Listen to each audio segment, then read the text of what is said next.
reunidos no cenáculo, eles recebem a promessa. Aquilo que o profeta Isaías já prometia, Jesus reafirma, e ali eles recebem o cumprimento da promessa, que era o Espírito Santo. Jesus, ele vai dizer que subiria ao Pai, mas enviaria aquele que ficaria com eles até o fim dos dias. Então, na primeira leitura, os discípulos recebem o Espírito Santo. E como no início da celebração nós acendíamos as velas dos dons do Espírito Santo, muito mais dons o Espírito Santo nos dá.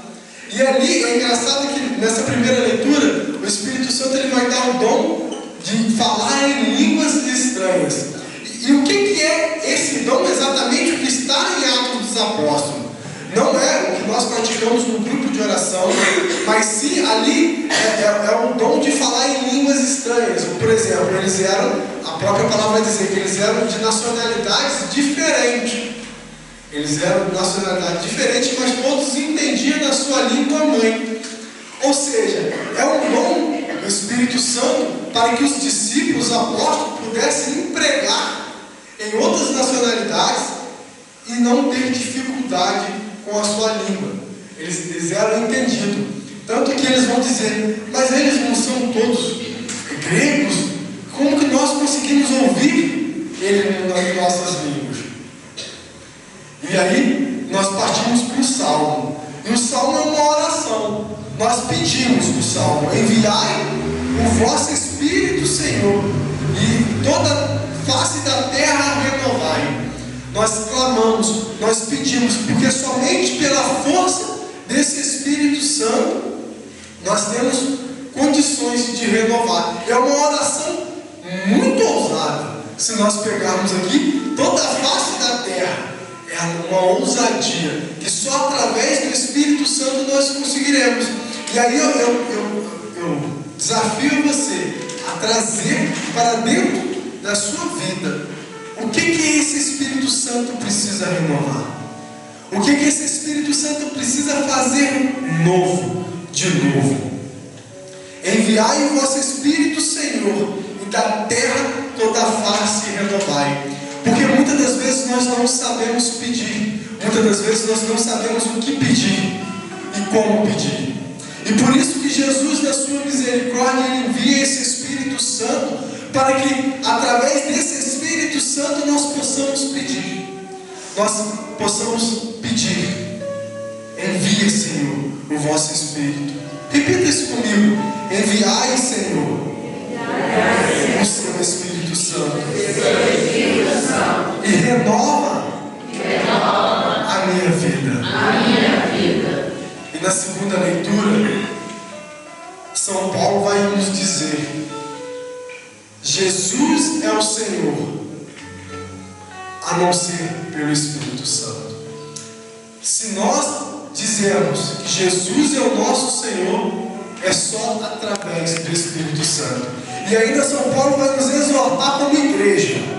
São Paulo vai nos dizer que o Espírito Santo ele dá diversos dons, diversos carismas a diversas pessoas. O Espírito Santo sopra sobre a igreja dons. Vou dar um exemplo. A Beth canta maravilhosamente. A Natane, com um salmo recitado muito bonito. E eu, com essa voz de taquara rachada, não tenho esse dom. Se eu for cantar um salmo aqui, a igreja toda vai embora. Porque não foi um dom dado a mim, dado às pessoas. E aí São Paulo vai nos dizer que é como um corpo, né? A minha mão esquerda não faz o que a direita faz, mas num corpo as duas mãos são essenciais. Você pode não escrever com a direita, escreve com a esquerda, e nem por isso você vai jogar a sua direita fora. Num corpo, cada membro, cada órgão é necessário, e assim a igreja também se faz presente. E São Paulo, na segunda leitura, ele vai nos exortar como igreja, porque às vezes nós queremos que o nosso irmão esteja as mesmas coisas que eu. Por muitas das vezes eu tentei cantar e era só desastre, até que eu entendi que não era o dom que Deus me deu. Deus queria algo mais de mim, então Deus mandava eu estudar a palavra, e E isso é um dever de todos nós cristãos, não é só meu não. Mas sim me aprofundar. E aí cada um de nós temos esse dom. Até bateria dele, se eu tentei aprender. Mas eu sou desafinado até para o espírito, vamos dizer. Coordenação motora nenhuma. Eu fui entendendo que o ministério de música é muito mais para me ouvir, experimentar na oração, do que servir ao Senhor. E assim, nós enquanto igreja, somos chamados a servir. Que o corpo tem a cabeça que é Cristo. Ele é a cabeça. Ele conduz tudo. E por isso Ele nos dá dons diferentes. E no Evangelho, Jesus se apresenta mais uma vez àqueles discípulos que ainda estavam com medo. E é interessante que o Evangelho ele começa assim. Primeiro da semana, por medo dos judeus, a porta do lugar estava fechada. E Jesus no final vai dizer: receba o Espírito Santo. Receba o Espírito Santo, porque através do Espírito Santo nós perdemos o medo. Ou não, criamos ousadia. Porque com o medo nós enfrentamos. Eu costumo dizer sempre em Pentecostes que a figura de Pedro, para mim, ela é muito presente. A figura de Pedro em Pentecostes, ele é aquele que discursa, ele é aquele que fala. Em Atos mesmo vai nos dizer que Pedro, quando ele prega, ele converte mais de 2.000 homens e mulheres, sem contar as crianças. Mas o Pedro sem Espírito Santo, ele é aquele que negou na cruz. Pedro, cheio do Espírito Santo, ele vai pregar o Evangelho. Pedro, a Santa Igreja, a tradição da igreja, ela vai nos dizer, nos ensinar que Pedro foi crucificado de cabeça para baixo. Porque ele, cheio do Espírito Santo, ele diz: não sou digno de morrer como o meu mestre, me crucifique de cabeça para baixo. A Santa Igreja, a tradição vai nos ensinar isso. Mas cheios do Espírito Santo, nós conseguimos renunciar aos nossos medos e ir adiante. E Pentecostes ele tem que ser perene, não somente no dia de hoje. Pentecostes ele tem que ser perene, todos os dias de nossa vida. Eu aprendi uma coisa que muitas das vezes eu esqueço e a gente deixa de fazer, é acordar e dar bom dia ao Espírito Santo. Jesus ele vai nos dizer: eu não vos deixarei órfão, mas enviarei aquele que ficará convosco até o fim dos dias. Por muito tempo na igreja houve uma discussão e uma turbulência sobre esse Espírito Santo, de ser Deus ou não ser Deus. Eu participo da renovação carismática católica, né? E a gente, na renovação, a gente fala muito do Espírito Santo. Existe uma Beata Helena Guerra, que é considerada pela igreja apóstola do Espírito Santo. Ela escreve cartas ao Santo Papa por volta de 1800 sobre essa devoção ao Espírito Santo, que por muito tempo durante aquele período se tinha esquecido essa devoção a esse Deus da Trindade Santa. Nós temos um Deus que é único, mas também é três, que é Pai, Filho e Espírito Santo. Lá em Gênesis, vamos voltar um pouquinho, lá em Gênesis, na criação do mundo, quando Deus está criando, Deus vai dizendo: faça-se a luz, faça-se isso, faça-se. E quando Deus vai criar o homem, a sua imagem e semelhança, Deus disse: façamos. E ali já se tem um entendimento que Deus Pai, Ele não é único, Ele tem ali mais alguém. E as Sagradas Escrituras vai dizer que o Deus Verbo, que se torna carne e habita no meio de nós, que é Jesus. Mas ainda assim ainda tem mais um Deus que ainda era a promessa que viria sobre nós E todos nós profetizaríamos, todos nós sonharíamos que Deus é esse. O que seria isso? E aí Jesus vai nos dizer que Ele subiria ao Pai, mas não nos deixaria órfãos. Enviaria aquele que ficaria conosco até o fim dos dias. E fica.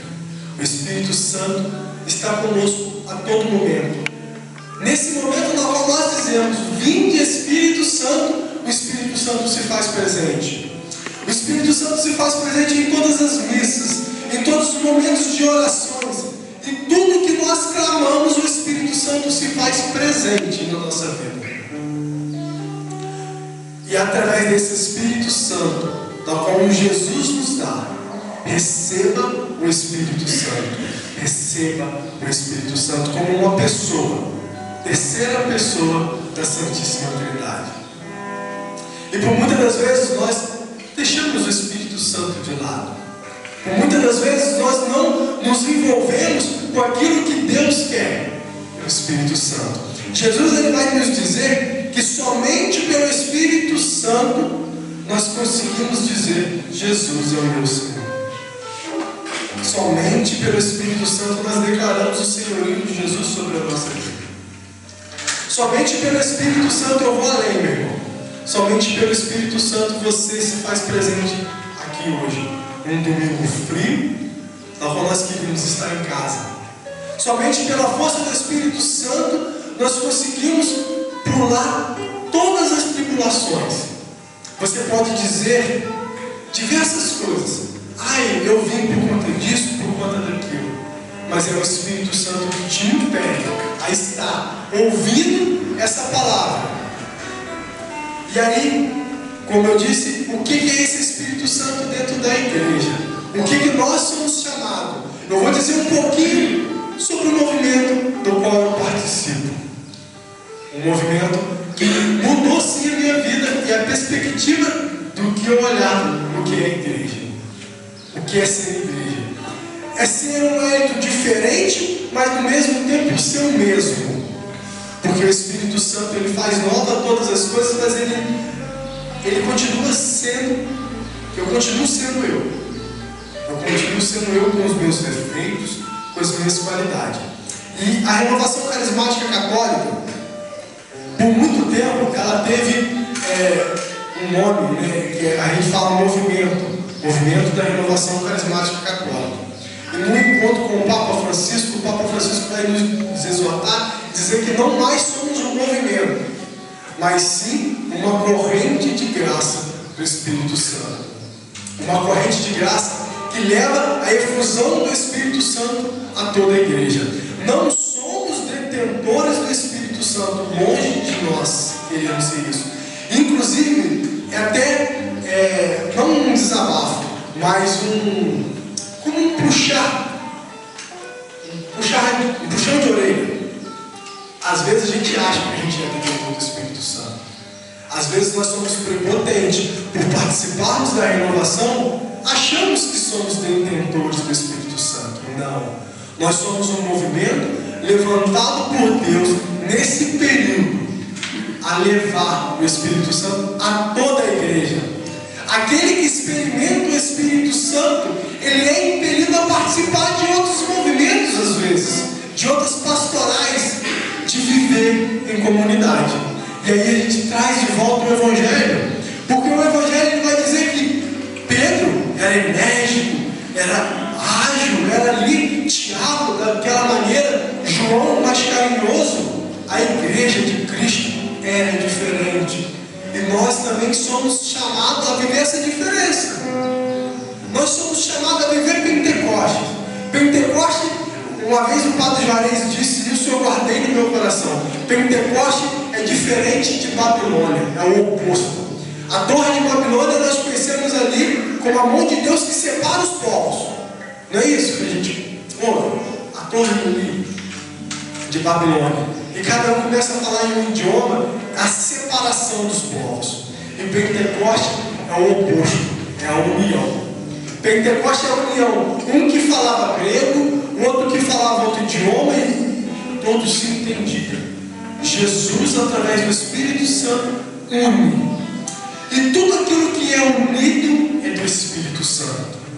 Então, se você vê alguém da igreja ou em qualquer outro lugar querendo dividir, esse irmão não é do Espírito Santo. Não conhece.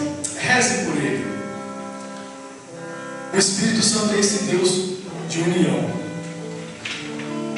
E a renovação carismática, ela tem esse viés do batismo do Espírito Santo, de pedir mesmo, de orar através do Espírito Santo. E o que é essa oração do Espírito Santo?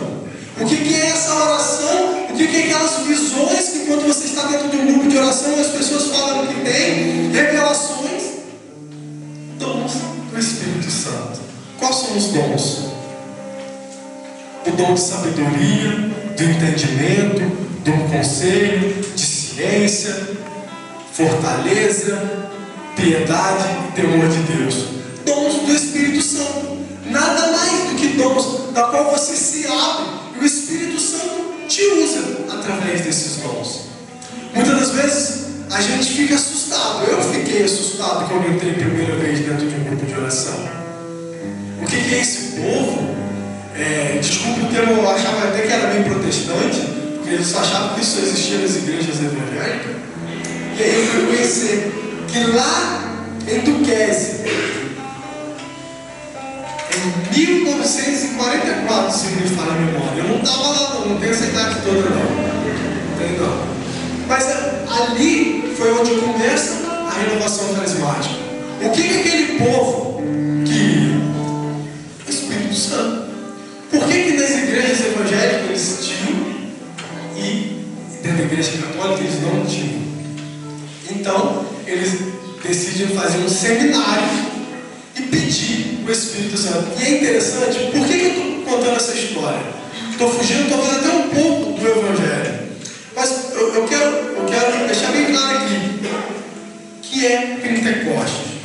Um grupo de jovens, de adolescentes se reuniram pedindo o Espírito Santo de um determinado período de tempo. No final daquele seminário, eles experimentaram a efusão do Espírito Santo. O Espírito Santo vieram sobre eles e eles tiveram esses dons.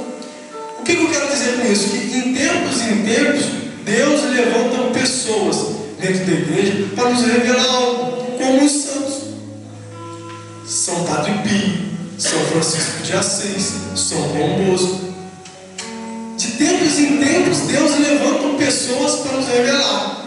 E Deus levantou lá em 1870, já vai fumaça, a Beata Helena Guerra, que nos revela e nos pede uma devoção maior ao Espírito Santo. Escreve cartas ao Santo Papa, na época o Papa Leão XIII, e é interessante nos dizeres dela, a ousadia dela escrever um Papa. No final de uma das cartas dela, ela vai dizer assim: a santidade, eu tinha medo por demorar a escrever ao Senhor, e agora eu temo pela minha ousadia do que eu escrevi. E o Papa, ele acata aquilo que aquela irmã, aquela freira estava escrevendo e começa a instaurar na igreja a festa de Pentecostes. E passa alguns anos em Duquesne, jovens também são impelidos a fazer essa experiência mais profunda com o Espírito Santo. Por isso, para concluir, eu convido você a ficar de pé nesse dia de hoje e desejante no seu coração fazer essa experiência com o Espírito Santo, fazer essa experiência profunda com o Espírito Santo. E eu digo para vocês, não tenha medo. Não tenha medo, porque o Espírito Santo é Deus. É Deus. E tudo que é de Deus às vezes nos causa medo, pelo comprometimento, pela exigência que Deus nos dá. Deus vai dizer: eu vos envio. Como o Pai me enviou, eu também vos envio. Olha o compromisso que o Senhor nos alerta nesta manhã. Mas ser cheio do Espírito Santo é entender os desígnios de Deus. Muitas das vezes os desígnios de Deus nos dá medo. Deus nos chama. Eu lembro a primeira vez que eu fui chamado a estar aqui conduzindo uma celebração da palavra. Eu tive medo. Nós temos medo, tenho medo até hoje, porque quando Deus nos chama é algo muito grandioso. É algo que nós não somos dignos do chamado de Deus. Deus não precisa de ninguém aqui. Mas ainda assim, na sua infinita misericórdia, Deus quis contar com cada um. E por que eu falo contar? Porque eu tenho certeza que em casa a gente tem alguém. Mesmo que está aqui igual a Cristina, eu vou falar bem bom, porque eu não sei seu nome. Qual que é? Rubens. Bem bom. A Cristina e o Rubens são família. Bom, agora eu e a Natália também somos família. Mas nós temos alguém em casa. Sempre vai ter alguém em casa. E nós somos enviados àqueles que estão na nossa casa. Aqueles a experimentar a mesma proporção que nós experimentamos. Então Jesus nos envia também nesse dia. Que nós possamos pedir esse Espírito Santo. Que esse Espírito Santo possa instaurar no nosso coração. Eu sei, Beth, que eu não preparei música nenhuma. Mas se Deus botar alguma música no seu coração sobre o Espírito Santo, qualquer uma, eu sei que o Espírito Santo vai